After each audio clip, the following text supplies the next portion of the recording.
Hello everyone, welcome to studio Shri. देखिए, आज हम बात करने वाले हैं नाटो के बारे में। ठीक है, उत्तरी अटलांटिक संधि संगठन के बारे में। ठीक है, देखिए, यूरोपीय देश रूस द्वारा यूक्रेन पे सैन्य हमला करने के कारण उत्तरी अटलांटिक संधि संगठन जो कि नाटो, ये जो है कि चर्चा में आ गया है। तो हम इस पर बात करेंगे। नाटो क्या है? यह संयुक्त राज्य अमेरिका, कनाडा और कई पश्चिमी यूरोपीय देशों द्वारा स्थापित एक सैन्य गठबंधन है। नाटो क्या है? तो ये जो है कि संयुक्त राज्य अमेरिका, कनाडा और कई जो पश्चिमी यूरोपीय देश हैं उनके द्वारा स्थापित एक सैन्य गठबंधन है। ठीक है, इसकी स्थापना कब हुआ था? तो इसकी स्थापना जो कि 1949 में किया गया था। काफ़ी इंपॉर्टेंट है क्योंकि ये काफ़ी न्यूज में है नाटो। तो ये जो है कि डेट याद रखिएगा कि इसकी स्थापना कब हुई थी। देखिए, इसे सोवियत संघ के खिलाफ सामूहिक सुरक्षा प्रदान करने के लिए स्थापित किया गया था। किसके खिलाफ? तो इसे सोवियत संघ के खिलाफ जो है कि सामूहिक सुरक्षा प्रदान करने के लिए इसको स्थापित किया गया था। देखिए, वर्तमान में इसके कितने सदस्य देश हैं? तो 30 हैं। नाटो के कितने सदस्य देश हैं वर्तमान में आज की डेट में? तो 30 सदस्य हैं। उत्तर मैसेडोनिया 2020 गठबंधन में शामिल होने वाला नवीनतम सदस्य बना है। देखिए, अगर आता है कि नाटो का जो लेटेस्ट मेंबर बना है कौन सा देश, तो वो है उत्तर मैसेडोनिया। ये 2020 में जो है कि इसका सदस्य बना है। देखिए, 1949 में नाटो द्वारा स्वघोषित मिशन के 3 लक्ष्य थे। कौन कौन से लक्ष्य थे? तो सोवियत विस्तारवाद को रोकना, महाद्वीप पर एक मजबूत उत्तरी अमेरिका उपस्थिति के माध्यम से यूरोप में राष्ट्रवादी सैन्यवाद के पुनर्द्वार को रोकना। तीसरा है कि यूरोपीय राजनीतिक एकीकरण को प्रोत्साहित करना। यह जो है कि नाटो के मुख्य उद्देश्य थे। ठीक है, पश्चिमी देशों के सैन्य समूह नाटो के जवाब में सोवियत संघ द्वारा वार्सा संधि संगठन बनाया गया।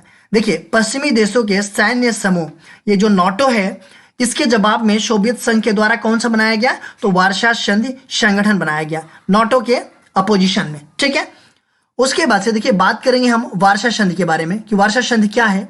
तो यह संधि जो है कि सोवियत संघ और उसके जो सहयोगी देश हैं उनके बीच एक पारस्परिक रक्षा समझौता है, वार्सा संधि। ठीक है, जैसे नाटो है वैसे ही जो है कि ये सोवियत संघ और उसके जो सहयोगी देश हैं उनके बीच एक पारस्परिक रक्षा समझौता था। ये इस संधि पर वर्ष 1955 में हस्ताक्षर किए गए थे।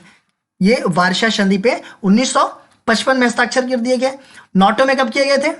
आपको बता दिया। पश्चिम जर्मनी के नाटो में भर्ती होने के कुछ ही समय बाद यह समझौता किया गया था। जो पश्चिम जर्मनी को नाटो में भर्ती होने के कुछ ही समय बाद जो है कि वार्सा संधि की स्थापना की गई थी। ठीक है, देखिए 1991 में सोवियत सोशलिस्ट रिपब्लिक यूएसएसआर संघ के विघटन के बाद यह गठबंधन भंग हो गया। देखिए, यूएसएसआर का जब विघटन हुआ उसके बाद से जो ये संधि थी ये क्या हो गया? ये भंग हो गया था। देखिए, अगर हम बात करें नाटो के बारे में कुछ और चीजें, तो नाटो के किसी एक सदस्य देश के खिलाफ सशस्त्र हमले की स्थिति में सदस्य एक दूसरे की सहायता करते हैं। देखिए, जो भी नाटो के सदस्य देश हैं उनमें किसी एक सदस्य जो देश हैं उस पर जो है कि सशस्त्र हमले की स्थिति में जो है कि जो भी नाटो के देश हैं वो एक दूसरे की क्या करते हैं? तो हेल्प करते हैं। देखिए, नाटो के एक सदस्य देश पर हमला सभी सदस्य देशों के खिलाफ हमला माना जाता है। देखिए, इसका नाटो का ये चीजें हैं कि नाटो में कोई भी, जैसे मान लिया आज की डेट में 30 सदस्य हैं, उसमें से किसी एक सदस्य पे अगर हमला होता है तो ये लोग सोचते हैं कि ये सभी सदस्य देशों के खिलाफ ही हमला माना जाएगा। ठीक है, 1951 में सोवियत संघ के पतन के बाद कई पूर्व वार्सा संधि देशों ने पक्ष बदल लिया और नाटो के सदस्य बन गए। 1991 के में जो है कि जो सोवियत संघ था उसका पतन जब हुआ उसके बाद से कई पूर्व वार्सा संधि जो कि वार्सा संधि देश में शामिल थे वो देश ने भी क्या किया? अपना पक्ष बदल दिया और नाटो देश में शामिल हो गए।